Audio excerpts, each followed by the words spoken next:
Punjab cabinet की एक अहम मीटिंग सरदार भगवंत सिंह मान मानयोग मुख मंत्री साहब की रहनुमाई हेठ हुई। पंजाब के पक्ष के अंदर पंजाब के लोगों के लिए अहम फैसले, पंजाब की तरक्की को रख के ਵੱਖ-ਵੱਖ फैसले लै गए।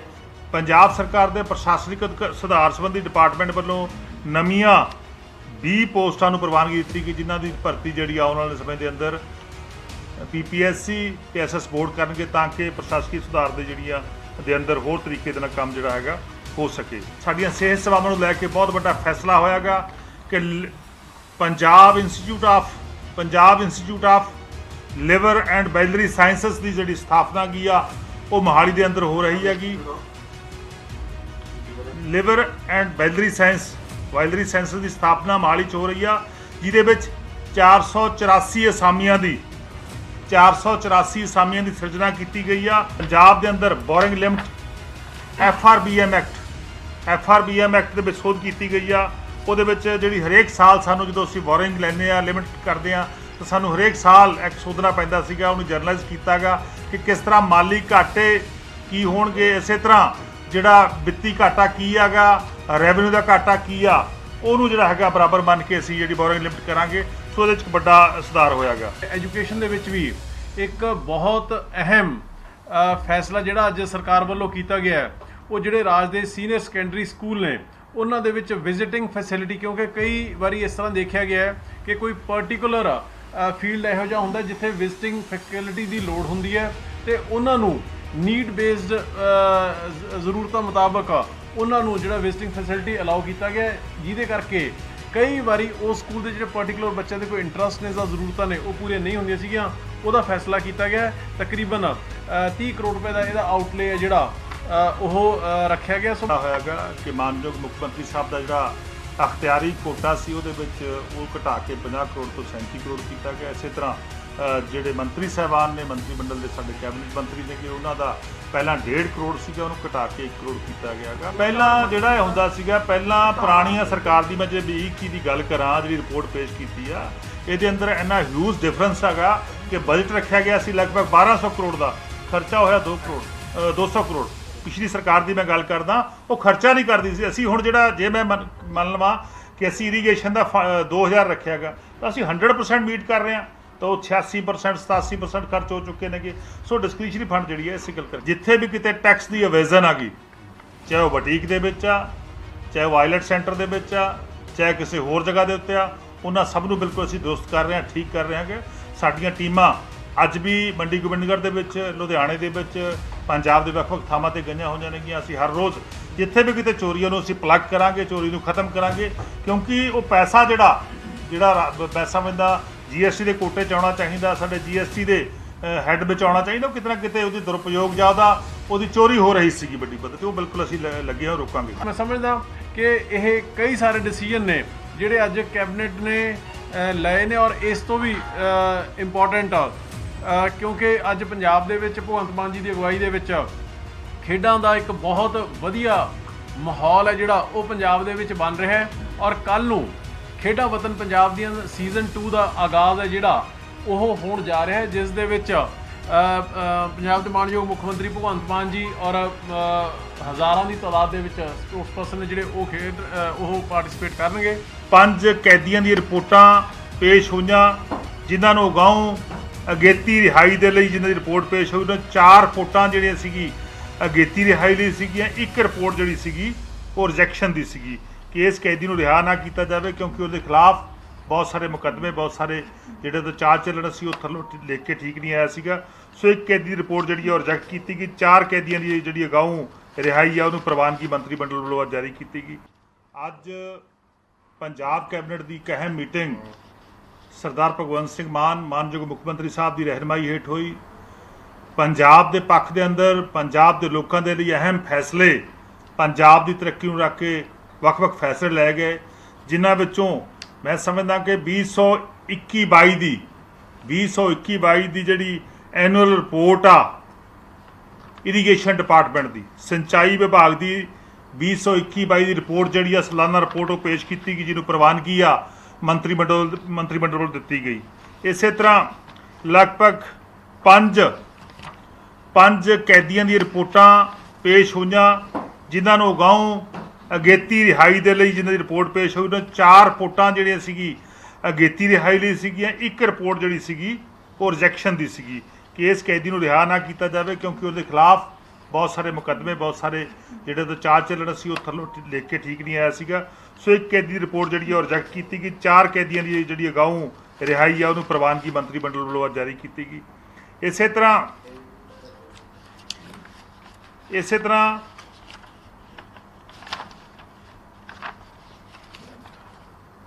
ਜਿਹੜਾ ਗਰੁੱਪ ਪੰਜਾਬ ਸਰਕਾਰ ਦੇ ਪ੍ਰਸ਼ਾਸਨਿਕ ਸੁਧਾਰ ਸੰਬੰਧੀ ਡਿਪਾਰਟਮੈਂਟ ਵੱਲੋਂ ਨਵੀਆਂ 20 ਪੋਸਟਾਂ ਨੂੰ ਪ੍ਰਵਾਨਗੀ ਦਿੱਤੀ ਗਈ, ਜਿਨ੍ਹਾਂ ਦੀ ਭਰਤੀ ਜਿਹੜੀ ਆਉਣ ਵਾਲੇ ਸਮੇਂ ਦੇ ਅੰਦਰ PPSC ਤੇ SS ਬੋਰਡ ਕਰਨਗੇ, ਤਾਂ ਕਿ ਪ੍ਰਸ਼ਾਸਕੀ ਸੁਧਾਰ ਦੇ ਜਿਹੜੀਆਂ ਦੇ ਅੰਦਰ ਹੋਰ ਤਰੀਕੇ ਦੇ ਨਾਲ ਕੰਮ ਜਿਹੜਾ ਹੈਗਾ ਹੋ ਸਕੇ।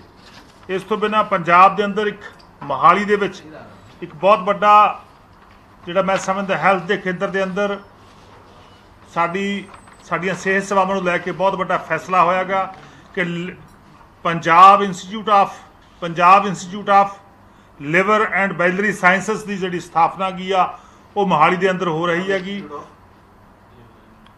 ਲਿਵਰ ਐਂਡ ਬਾਇਲਰੀ ਸਾਇੰਸ ਦੀ ਸਥਾਪਨਾ ਮੋਹਾਲੀ 'ਚ ਹੋ ਰਹੀ ਆ, ਜਿਹਦੇ ਵਿੱਚ 484 ਅਸਾਮੀਆਂ ਦੀ ਸਿਰਜਣਾ ਕੀਤੀ ਗਈ ਆ ਔਰ ਲਗਭਗ 60 ਕਰੋੜ ਰੁਪਇਆ ਖਰਚ ਆਉਣ ਦਾ ਅਨੁਮਾਨ ਆ।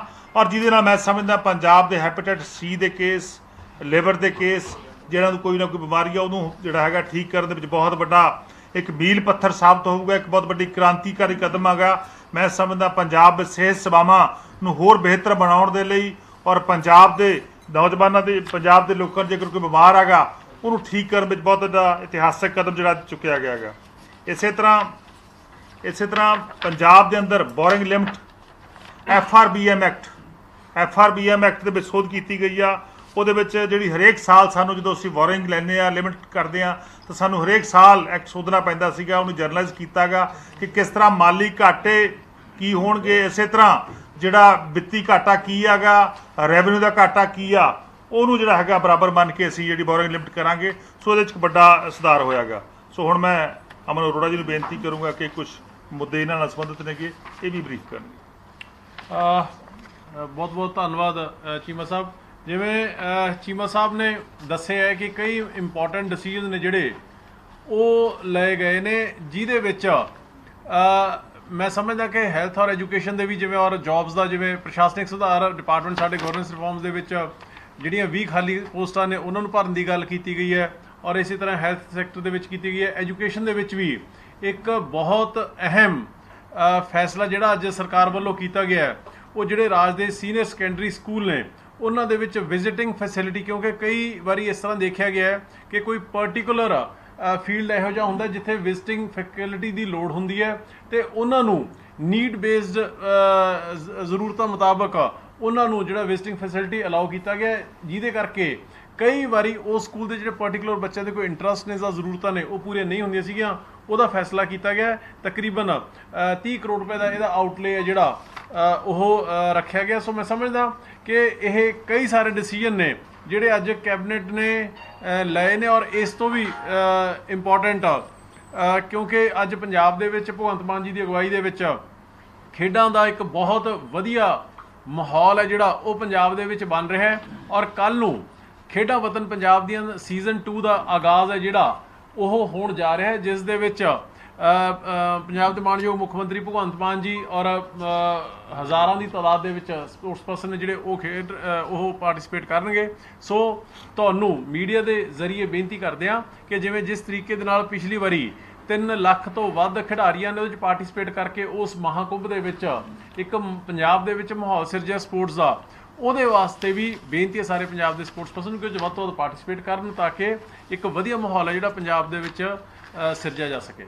ਚੀਮਾ ਸਾਹਿਬ, ਇੱਕ ਕਟੌਤੀ ਦਾ ਜ਼ਿਕਰ ਹੋ ਰਿਹਾ ਸੀ ਜਿਹੜੇ ਫੰਡਾਂ ਨੂੰ ਲੈ ਕੇ ਕਿ ਮੁੱਖ ਮੰਤਰੀ ਦੇ ਫੰਡਾਂ ਕੁਝ 50 ਕਰੋੜ ਤੋਂ 37 ਕਰੋੜ ਹੋ ਜਾਏਗਾ।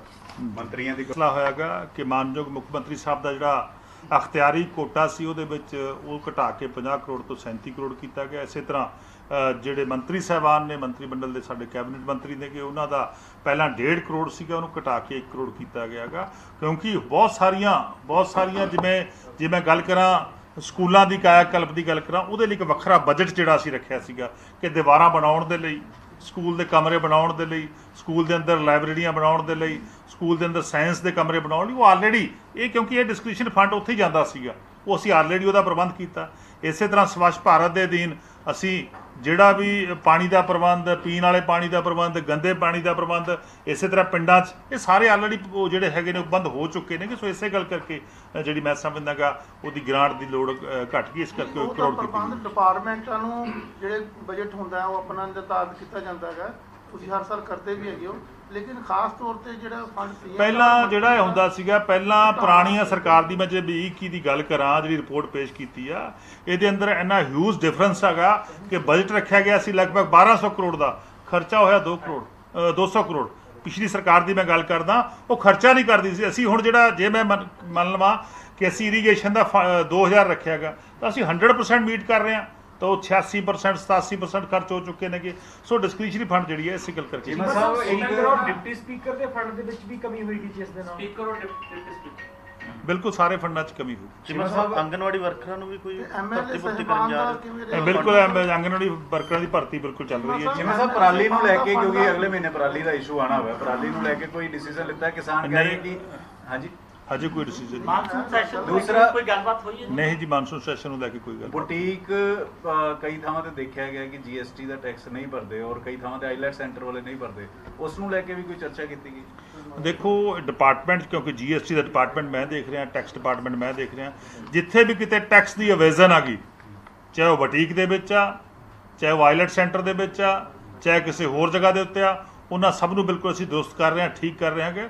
ਸਾਡੀਆਂ ਟੀਮਾਂ ਅੱਜ ਵੀ ਮੰਡੀ ਗੋਬਿੰਦਗੜ੍ਹ ਦੇ ਵਿੱਚ, ਲੁਧਿਆਣੇ ਦੇ ਵਿੱਚ, ਪੰਜਾਬ ਦੇ ਵੱਖ-ਵੱਖ ਥਾਵਾਂ ਤੇ ਗਈਆਂ ਹੋਈਆਂ ਨੇਗੀਆਂ। ਅਸੀਂ ਹਰ ਰੋਜ਼ ਜਿੱਥੇ ਵੀ ਕਿਤੇ ਚੋਰੀਆਂ ਨੂੰ ਅਸੀਂ ਪਲੱਗ ਕਰਾਂਗੇ, ਚੋਰੀ ਨੂੰ ਖਤਮ ਕਰਾਂਗੇ, ਕਿਉਂਕਿ ਉਹ ਪੈਸਾ ਜਿਹੜਾ ਮੈਂ ਸਮਝਦਾ ਜੀਐਸਟੀ ਦੇ ਕੋਟੇ 'ਚ ਆਉਣਾ ਚਾਹੀਦਾ, ਸਾਡੇ ਜੀਐਸਟੀ ਦੇ ਹੈੱਡ ਵਿੱਚ ਆਉਣਾ ਚਾਹੀਦਾ, ਉਹ ਕਿਤੇ ਨਾ ਕਿਤੇ ਉਹਦੀ ਦੁਰਉਪਯੋਗ ਜਾਂ ਉਹਦੀ ਚੋਰੀ ਹੋ ਰਹੀ ਸੀਗੀ ਵੱਡੀ ਪੱਧਰ ਤੇ, ਉਹ ਬਿਲਕੁਲ ਅਸੀਂ ਲੱਗੇ ਹੋਏ ਰੋਕਾਂਗੇ। ਅੱਜ ਅਨੁਰਾਗ ਠਾਕੁਰ ਕਹਿ ਰਹੇ ਨੇ, ਕਹਿੰਦੇ ਕਿ ਭਾਜਪਾ ਸਟੇਟਾਂ 'ਚ ਸਰਕਾਰ ਤੋੜਨ ਦਾ ਕੰਮ ਨਹੀਂ ਕਰਦੀ, ਇਹ ਜਾਣਬੁੱਝ ਕੇ ਮਾਹੌਲ ਇਦਾਂ ਦੀ ਆਮ ਆਦਮੀ ਪਾਰਟੀ ਦਿੱਲੀ 'ਚ ਵੀ ਸਿਰਜਦੀ ਹੈ ਔਰ ਪੰਜਾਬ 'ਚ ਵੀ ਸਿਰਜਦੀ ਹੈ। ਰਾਜਪਾਲ ਨੇ ਕੁਝ ਪੁੱਛਿਆ ਤਾਂ ਉਸਦੇ ਜਵਾਬ ਦੇਣੇ ਚਾਹੀਦੇ ਆ, ਇਸ ਤਰੀਕੇ ਦਾ ਮਾਹੌਲ ਪ੍ਰਮਿਤ ਨਹੀਂ ਕਰਨਾ ਚਾਹੀਦਾ। ਅਨੁਰਾਗ ਠਾਕੁਰ ਕਹਿ ਰਹੇ ਕਿ ਡਰੱਗਸ ਦੇ ਵਿੱਚ ਵੀ ਪੰਜਾਬ ਨੂੰ ਜੋ ਮਾਨ ਸਰਕਾਰ ਹੈ, ਇਸ ਦੇ ਵਿੱਚ ਕੇਂਦਰੀ ਮਾਨ ਸਰਕਾਰ ਕਲੇਮ ਕਰਦੀ ਹੈ ਕਿ ਅਸੀਂ ਡਰੱਗਸ ਖਤਮ ਕੀਤਾ, ਲੇਕਿਨ ਖਤਮ ਕਰ ਨਹੀਂ ਪਏ। ਦੇਖੋ ਰਾਜਪਾਲ ਦੀ ਨਿਯੁਕਤੀ ਕੌਣ ਕਰਦਾ ਹੈਗਾ? ਗਵਰਨਰ ਦੀ ਨਿਯੁਕਤੀ ਜਿਹੜੀ ਆ ਉਹ ਸੈਂਟਰ ਸਰਕਾਰ ਨੇ ਕੀਤੀ ਹੋਈ ਹੈਗੀ। ਭਾਰਤੀ ਜਨਤਾ ਪਾਰਟੀ ਦੀ ਸੈਂਟਰ ਦੇ ਅੰਦਰ ਸਰਕਾਰ ਹੈਗੀ। ਅਨੁਰਾਗ ਠਾਕੁਰ ਜੀ ਉਸ ਪਾਰਟੀ ਦੇ ਮਿਨਿਸਟਰ ਨੇ, ਜਿਹੜੀ ਪਾਰਟੀ ਨੇ ਮਾਨਯੋਗ ਗਵਰਨਰ ਸਾਹਿਬ ਨੂੰ ਅਪਾਇੰਟ ਕੀਤਾ ਗਿਆ। ਸੋ ਮਾਨਯੋਗ ਗਵਰਨਰ ਸਾਹਿਬ ਕਿਸ ਤੋਂ ਪੁੱਛ ਕੇ ਉਹ ਇਸ ਤਰ੍ਹਾਂ ਦੀ ਸ਼ਬਦਾਵਲੀ ਵਰਤਦੇ ਨੇਗੇ? ਸੋ ਇਹ ਤਾਂ ਅਨੁਰਾਗ ਠਾਕੁਰ ਜੀ ਅੱਛੀ ਤਰੀਕੇ ਨਾਲ ਦੱਸ ਸਕਦੇ ਸੀਗੇ। ਸੋ ਬਿਲਕੁਲ ਮੈਂ ਸਮਝਦਾ ਕਿ ਸਰਕਾਰ ਸੰਵਿਧਾਨਕ ਤਰੀਕਿਆਂ ਦੇ ਨਾਲ ਕੰਮ ਕਰ ਰਹੀ ਹੈ। ਔਰ ਦੂਜੇ ਪਾਸੇ ਗੱਲ ਡਰੱਗ ਦੀ ਆ ਕਿ ਨਸ਼ਿਆਂ ਦੀ, ਉਹਦੇ ਖਿਲਾਫ ਸਭ ਤੋਂ ਵੱਧ ਜੇਕਰ ਇਸ ਸਾਲ 'ਚ ਰਿਕਵਰੀਆਂ ਹੋਈਆਂ ਨੇ, ਜੇਕਰ ਸਭ ਤੋਂ ਵੱਧ FIR ਹੋਈਆਂ ਤਾਂ ਉਹ ਮਾਨ ਸਰਕਾਰ ਦੇ ਸਮੇਂ ਹੋਈਆਂ ਨੇ, ਸਰਦਾਰ ਭਗਵੰਤ ਸਿੰਘ ਮਾਨ ਜੀ ਦੀ ਸਰਕਾਰ ਦੇ ਸਮੇਂ ਹੋਈਆਂ ਨੇ। ਪਿਛਲੇ 5 ਸਾਲਾਂ ਦੇ ਦੌਰਾਨ ਜਦੋਂ ਪੰਜਾਬ ਵਿੱਚ ਭਾਰਤੀ ਜਨਤਾ ਪਾਰਟੀ ਦੀ, ਜਦੋਂ ਪੰਜਾਬ ਦੇ ਅੰਦਰ ਸ਼੍ਰੋਮਣੀ ਅਕਾਲੀ ਦਲ ਦੋਨਾਂ ਦੀ ਸਾਂਝੀ ਸਰਕਾਰ ਹੁੰਦੀ ਸੀ, ਸਭ ਤੋਂ ਵੱਧ ਨਸ਼ਿਆਂ ਦਾ ਕਹਿਰ BJP ਦੀ ਸਰਕਾਰ ਦੇ ਸਮੇਂ ਹੋਇਆ ਸੀਗਾ। ਸਭ ਤੋਂ ਵੱਧ ਮੌਤਾਂ, ਸਭ ਤੋਂ ਵੱਧ ਡਰੱਗ ਪੰਜਾਬ ਦੇ ਅੰਦਰ ਸ਼੍ਰੋਮਣੀ ਅਕਾਲੀ ਦਲ BJP ਦੀ ਸਰਕਾਰ ਦੇ ਸਮੇਂ ਹੋਇਆ ਸੀਗਾ। ਔਰ ਉਸੇ ਤਰ੍ਹਾਂ ਨੂੰ ਕੈਰੀ ਔਨ ਕਿਹਨੇ ਰੱਖਿਆ? ਕਾਂਗਰਸ ਪਾਰਟੀ ਨੇ ਰੱਖਿਆ ਸੀਗਾ। ਸਾਡੀ ਸਰਕਾਰ ਆਉਣ ਤੋਂ ਬਾਅਦ ਸਕੰਜਾ, ਚਾਹੇ ਛੋਟੀਆਂ ਮੱਛੀਆਂ ਨੇ ਚਾਹੇ ਵੱਡੀਆਂ ਮੱਛੀਆਂ ਨੇ, ਉਹਨਾਂ ਦੇ ਖਿਲਾਫ ਕੱਸਿਆ ਗਿਆ ਔਰ ਸਭ ਤੋਂ ਵੱਧ FIR ਹੋਈਆਂ ਨੇਗੀਆਂ, ਸਭ ਤੋਂ ਵੱਧ ਰਿਕਵਰੀ ਹੋਈ ਹੈ। ਹੜ੍ਹਾਂ ਦੇ ਮੁਆਵਜ਼ੇ ਨੂੰ ਲੈ ਕੇ ਚਰਚਾ ਹੋਈ ਹੈ ਲੁਧਿਆਣਾ ਵਿੱਚ ਅਕਸਰ ਅਕਾਲੀ ਦਲ ਕਹਿੰਦਾ ਹੈ ਕਿ ਸ਼ਰਾਬ ਦੇ ਠੇਕੇ ਸੀਗੇ, ਉੱਥੇ ਚਿੱਟਾ ਵਿਕਦਾ ਰਿਹਾ ਔਰ ਬਾਰ-ਬਾਰ ਜਿਹੜੀ ਪਹਿਲਾਂ ਕਾਂਗਰਸ ਪਾਰਟੀ, ਫਿਰ ਅਕਾਲੀ ਦਲ ਨੇ ਵੀ ਬਾਰ-ਬਾਰ ਆਰੋਪ ਲਗਾ ਰਿਹਾ ਕਿ ਵੀ NCB ਵੀ ਉੱਥੇ ਗਈ ਬਕਾਇਦਾ ਉੱਥੇ, ਔਰ 66 ਜਿਹੜੇ ਆ ਫਿਰ ਦੁਬਾਰਾ ਐਲੋਕੇਟ ਕਰਤੇ ਗਏ, ਦੁਬਾਰਾ ਠੇਕੇ ਦਿੱਤੇ ਗਏ ਸ਼ਰਾਬ। ਦੇਖੋ ਤੁਸੀਂ ਬੜਾ ਇੰਪੋਰਟੈਂਟ ਸਵਾਲ ਪੁੱਛਿਆ ਕਿ ਲੁਧਿਆਣਾ ਦੇ ਅੰਦਰ 66 ਜਿਹੜੇ ਠੇਕਿਆਂ ਨੂੰ ਸੀਜ਼ ਕੀਤਾ ਸੀ, NCB ਨੇ ਸੀਜ਼ ਕੀਤਾ ਸੀ, ਬਿਲਕੁਲ ਇਹ 'ਚ ਕੋਈ ਸ਼ੱਕ ਨਹੀਂ। ਪਰ ਲੇਕਿਨ ਉਹ 'ਚ ਅਸਲੀਅਤ ਇਹ ਸੀਗੀ ਕਿ ਇੱਕ ਵਿਅਕਤੀ ਜਿਹੜਾ ਉਸ ਕੰਪਨੀ ਦੇ ਵਿੱਚ ਇਨਵੋਲਵ ਸੀਗਾ, ਕੰਪਨੀ ਦਾ ਡਾਇਰੈਕਟਰ ਸੀਗਾ, ਉਹ ਕਿੱਥੇ ਫੜਿਆ ਗਿਆ ਸੀਗਾ? ਉਹ ਜਿੱਥੇ BJP ਦੀ ਸਰਕਾਰ ਆ, ਭਾਰਤੀ ਜਨਤਾ ਪਾਰਟੀ ਦੀ ਸਰਕਾਰ ਕਿੱਥੇ ਆ? ਗੁਜਰਾਤ ਦੇ ਅੰਦਰ। ਲੰਬੇ ਸਮੇਂ ਤੋਂ ਗੁਜਰਾਤ ਦੇ ਅੰਦਰ ਭਾਰਤੀ ਜਨਤਾ ਪਾਰਟੀ ਦੀ ਸਰਕਾਰ ਆ। ਉੱਥੇ ਇੱਕ ਵਿਅਕਤੀ ਫੜਿਆ ਗਿਆ ਸੀਗਾ, ਉਹਦਾ ਰਿਲੇਸ਼ਨ ਬਿਲਕੁਲ ਉਸ ਕੰਪਨੀ ਦਾ ਆਇਆ ਸੀ। ਜਦੋਂ ਸਾਨੂੰ ਪਤਾ ਲੱਗਿਆ ਤੁਰੰਤ ਕਾਰਵਾਈ ਕੀਤੀ ਗਈ ਔਰ ਉਹ ਕੇਸ ਜਿਹੜਾ ਮਾਨਯੋਗ ਹਾਈ ਕੋਰਟ ਦੇ ਅੰਦਰ ਗਿਆ ਸੀ। ਸਾਡੀ ਸਰਵਉੱਚ ਅਦਾਲਤ ਜਿਹੜੀ ਪੰਜਾਬ ਐਂਡ ਹਰਿਆਣਾ ਦੀ ਅਦਾਲਤ ਆ ਉਹ 'ਚ ਗਿਆ ਸੀਗਾ ਔਰ ਉੱਥੋਂ ਬਿਲਕੁਲ ਹਾਈ ਕੋਰਟ ਨੇ ਕਿਹਾ ਕਿ ਠੇਕੇ ਜਿਹੜੇ ਨੇਗੇ ਜਿਹੜੇ ਗਲਤ ਤਰੀਕੇ ਦੇ ਨਾਲ ਸੀਜ਼ ਕੀਤੇ ਗਏ ਤੁਰੰਤ ਖੋਲ੍ਹੇ ਜਾਣ। ਸੋ ਮੈਂ ਸਮਝਦਾ ਮਾਨਯੋਗ ਗਵਰਨਰ ਸਾਹਿਬ ਨੂੰ ਇਹਨਾਂ ਸਾਰੇ ਮਾਮਲਿਆਂ ਤੇ ਆਪਦੇ ਲੀਗਲ ਐਡਵਾਈਜ਼ਰ ਤੋਂ ਸਲਾਹ ਲੈਣੀ ਚਾਹੀਦੀ ਹੈ, ਤਾਂ ਇਸ ਤਰ੍ਹਾਂ ਦੇ ਲੈਟਰ ਲਿਖਣੇ ਚਾਹੀਦੇ ਨੇ। ਬਿਲਕੁਲ ਅਸੀਂ 100% ਉਹਦੇ ਵਿੱਚ ਕੰਮ ਕੀਤਾ ਗਿਆ, 100% ਰੈਵਨਿਊ ਜਿਹੜਾ ਆ ਰਿਹਾ ਹੈਗਾ, ਕਿਤੇ ਵੀ ਇਸ ਤਰ੍ਹਾਂ ਦੀ ਕੋਈ ਵੀ ਘਟਨਾ ਨਹੀਂ। ਲਗਾਤਾਰ ਸਾਡੀ ਜਿਹੜੀ ਚੌਕਸੀ ਟੀਮਾਂ ਨੇਗੀਆਂ ਉਹ ਪੰਜਾਬ ਦੇ ਹਰ ਠੇਕਿਆਂ ਨੂੰ ਹਰ ਜਗ੍ਹਾ ਤੇ ਚੈੱਕ ਕਰ ਰਹੀਆਂ ਨੇਗੀਆਂ। ਸੋ ਇਸ ਤਰ੍ਹਾਂ ਦੀਆਂ ਮੈਂ ਸਮਝਦਾ ਲੋਕਾਂ ਦੇ ਅੰਦਰ ਗੁੰਮਰਾਹਕੁੰਨ ਪ੍ਰਚਾਰ ਜਿਹੜਾ ਗਾ ਉਹ ਮਾਨਯੋਗ ਗਵਰਨਰ ਦੇ ਸਾਹਿਬ ਦੇ ਰਾਹੀਂ ਨਹੀਂ ਹੋਣਾ ਚਾਹੀਦਾ, ਬਲਕਿ ਉਹ ਮੈਟਰ ਆਲਰੇਡੀ ਜਿਹੜਾ ਹੈਗਾ ਹਾਈ ਕੋਰਟ ਦੇ ਅੰਦਰ ਖਤਮ ਹੋ ਚੁੱਕਿਆ ਹੈ। ਇਹ ਕੈਬਨਿਟ ਮੀਟਿੰਗ ਵਿੱਚ ਚਰਚਾ ਹੋਈ ਕਿ ਗਵਰਨਰ ਸਾਹਿਬ ਨੇ ਕਿਹਾ ਰਾਸ਼ਟਰਪਤੀ ਰਾਜ ਲਾਗੂ ਕੀਤਾ ਜਾਵੇ ਜਾਂ ਨਹੀਂ, ਇਸ ਤਰ੍ਹਾਂ ਦੀ ਕੋਈ ਵੀ ਚਰਚਾ ਕੋਈ ਡਿਸਕਸ਼ਨ ਨਹੀਂ, ਇਸ ਤਰ੍ਹਾਂ ਦੀ ਕੋਈ ਵੀ ਚਰਚਾ ਨਹੀਂ। ਹੜ੍ਹਾਂ ਨੂੰ ਲੈ ਕੇ ਕੋਈ ਚਰਚਾ ਹੋਈ ਹੈ ਕਿਉਂਕਿ ਕਾਂਗਰਸ ਵੱਲੋਂ ਲਗਾਤਾਰ ਧਰਨੇ ਦਿੱਤੇ ਜਾ ਰਹੇ ਅੱਜ ਫਿਰੋਜ਼ਪੁਰ ਹੜ੍ਹਾਂ ਨੂੰ ਲੈ ਕੇ 186 ਕਰੋੜ ਰੁਪਏ ਆਲਰੇਡੀ ਜਾਰੀ ਹੋ ਚੁੱਕੇ ਨੇ ਔਰ ਬਹੁਤ ਜਗ੍ਹਾ ਤੇ ਜਿੱਥੇ ਕਿਤੇ ਹਜੇ ਵੀ ਪਾਣੀ ਖੜਾਗਾ, ਕਈ ਜਗ੍ਹਾ ਤੇ ਹਜੇ ਵੀ ਪਾਣੀ ਖੜਾਗਾ। ਸੋ ਜਿੱਥੇ ਜਿੱਥੇ ਪਾਣੀ ਖੜਾਗਾ ਉਹਦੀਆਂ ਗਿਰਦਾਵਰੀਆਂ ਜਿਵੇਂ ਹੋ ਕੇ ਆ ਰਹੀਆਂ ਨੇ ਤੇ ਜਿਹੜਾ ਹੈਗਾ ਮੁਆਵਜ਼ਾ ਜਾਰੀ ਹੋ ਰਿਹਾ। ਕਾਂਗਰਸ ਧਰਨਾ ਦੇ ਰਹੀ, ਕਦੀ ਫਾਜ਼ਿਲਕਾ, ਕਦੀ ਅਬੋਹਰ, ਕਦੀ ਫਿਰੋਜ਼ਪੁਰ। ਦੇਖੋ ਫਿਰੋਜ਼ਪੁਰ ਦੇ ਰਹੇ ਧਰਨਾ। ਮੈਂ ਸਮਝਦਾ ਉਹਨਾਂ ਨੂੰ ਵੇਟ ਕਰਨੀ ਚਾਹੀਦੀ ਹੈ ਕਿਉਂਕਿ ਕੁਦਰਤੀ ਕਹਿਰ ਲਗਾਤਾਰ ਜਾਰੀ ਹੈਗਾ। ਸੋ ਉਹਨਾਂ ਨੂੰ ਪੰਜਾਬ ਸਰਕਾਰ ਦੀ ਜਿਹੜੇ ਕੀਤੇ ਕੰਮ ਦੀ ਸਰਾਹਨਾ ਕਰਨੀ ਚਾਹੀਦੀ ਹੈ। ਬੇਵਜ੍ਹਾ ਜਿਹੜੀਆਂ ਪੋਲੀਟੀਕਲ ਸਟੇਟਮੈਂਟਾਂ ਨਹੀਂ ਦੇਣੀਆਂ ਚਾਹੀਦੀਆਂ ਨੇਗੀਆਂ। ਲਗਾਤਾਰ ਸਰਕਾਰ ਜਿਹੜੀ ਆ ਕਿਸਾਨ ਦੀ ਜਿਹਦਾ ਵੀ ਨੁਕਸਾਨ ਹੋਇਆ ਦੀ ਅਸੀਂ ਬਾਂਹ ਫੜੀ ਹੈ ਕਿ 186 ਕਰੋੜ ਜਾਰੀ ਹੋ ਚੁੱਕੇ ਨੇ। ਜਦੋਂ ਵੀ ਜਿਹਦੀ ਮੁਆਵਜ਼ੇ ਦੀ ਲਿਸਟ ਬਣ ਕੇ ਆ ਰਹੀ ਹੈ ਤੁਰੰਤ ਜਿਹੜੇ ਪੈਸੇ ਜਾਰੀ ਹੋ ਰਹੇ ਨੇ। ਧੰਨਵਾਦ ਜੀ।